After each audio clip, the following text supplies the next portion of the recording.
O'rtoqlar, bugun sizlar bilan orqamdagi turgan ikkita afsona ekskavator, ya'ni bittasi Hyundai HW60 Eco hamda Dosan GX60W ekskavatorlarni farqini ko'rib chiqamiz. Bu texnikalar yillar davomida qurilish sohasida o'zini ko'rsatib, o'z sifati, qulayligi va mustahkamligi bilan tanilgan. Keling, sizlar bilan hozir birma-bir farqlarni sanab ko'rsatib o'taman. Ikkala texnikamizni ham gabarit o'lchamlaridan gapiradigan bo'lsak, uzunasiga 610 metrni, eniga 190 metrni, balandligi esa 285 metrni tashkil qiladi. Hyundai'da ham, Dosan'da ham ko'rib turganinglardek razmerlari bir xil. Xo'p, g'ildiraklar soni 4 ta bo'lib, g'ildiraklar o'lchami 12 ga 16,5 beskamerli shinali bilan jihozlangan. Ikkala ekskavatorimizni strela qismidan gapiradigan bo'lsak, maksimal strela uzunligi 5 metrni tashkil qiladi. Maksimal chuqurlik qazishi 3,5 metrni tashkil qiladi. Maksimal balandlikka ko'tarish esa 30 metrni tashkil qiladi.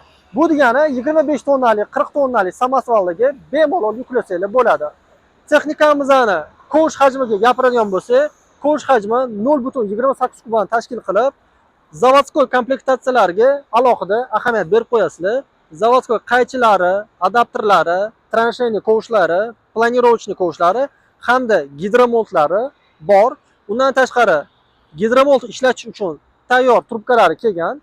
Отдельно распределительdan установка qilib o'tirmaysizlar. Bitta joystick orqali kabinani o'zidan o'tirib boshqarsanglar bo'ladi. Bu degani operator uchun yana bir qulaylik. O'rtoqlar, sizlar bilan hozir endi ekskavatorimizni kapot qismiga keldik.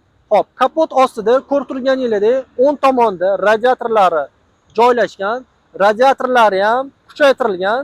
Bilsanglar, yoz paytida ko'p ekskavatorlarning radiator suvlari qizib ketadi. Bunda kuchaytirilgan bo'lib turib, ertaning suvlari qizib ketmaydi. Hop, dvigatel qismiga keladigan bo'lsak, o'sha mashhur Yaponiya brendi Yanmar dvigatel bo'ladi. 53 ta ot kuchiga ega, 4 porshinli apparat motor, solyarka tanlamaydi. Soatiga 3-4 litr yoqilg'i sarflaydi. Hop, chap tomon qismida mana ko'rib turganingizdek nasoslari joylashgan. Nasoslari ham o'sha koreyskiy Matrol brendiga tegishli. Ana endi Hyundai'ga ko'rib chiqamiz. Hyundai'da ham mana xuddi shunaqa radiatorlari kuchaytirilgan. Bu ham yoz paytida qizib ketmaydi.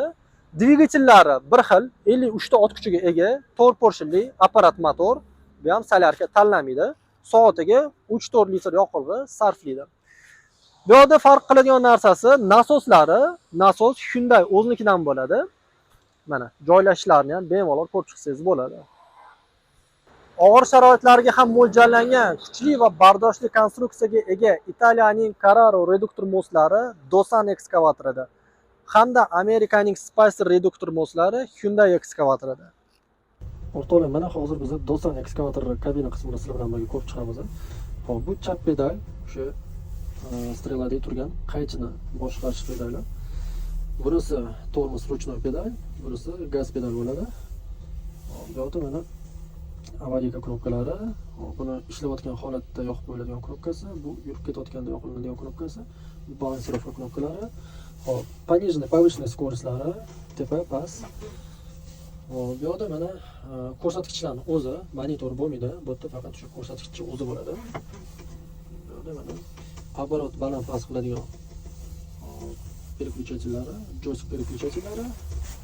Mana gidromoltlarni ham shu knopka orqali boshqarsa bo'ladi. Bunisi orqa atval rычagi bo'ladi. Bunisi parkovkasi. Burada mana ko'rayotganingizdek, qo'lni orqa dальний chiroqlari, zavod qilishlari kalt orqali, deflektorlari, tepasida radio sistemalari. Bundan tashqari o'ng tomon oyna bunda ochiladi. Oldi oynalari ham mana panoramli tepaga ko'tariladi.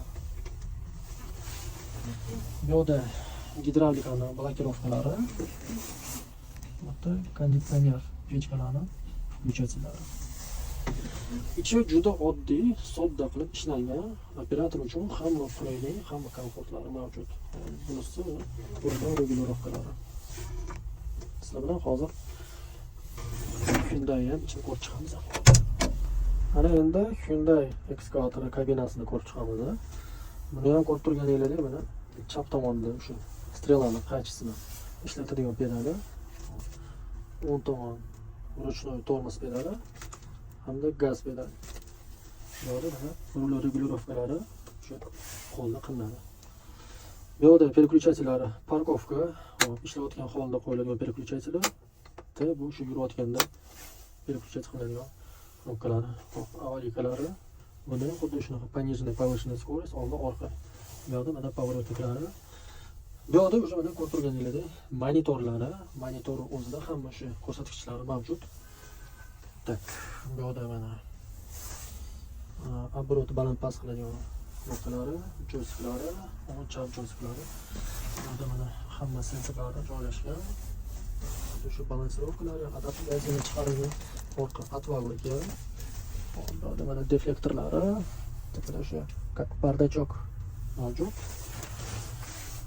Bu yoqda mana konditsioner pechkalari, bu yoqda mana radio sistemalari.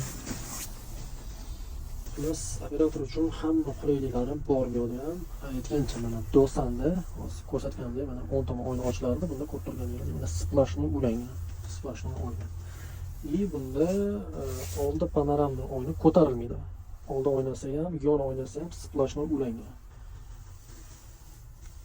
Tak hamma qulayliklari mavjud. O'rtoqlar, mana o'zingizlar ikkita afsona ekskavatorimizni farqlarini ko'rib chiqdinglar. Eslatib o'tamiz, bu ekskavatorlarimiz 2026-yil bo'lib, ishlamagan, yangi holatda turibdi. Kelib, o'zingizlar yoqib, ishlatib, haydab ko'rsanglar ham bo'ladi. Bu texnikalarimizga biz 2 yil hamda 2000 soat garantiya beramiz. Bizda servis xizmati hamda ehtiyot qismlari mavjud. Agar sizda tanlash imkoniyati bo'lsa, qaysi ekskavatorni tanlagan bo'lardingiz? Dosan yoki Hyundai? O'z fikringizni izohlarda yozib qoldiring.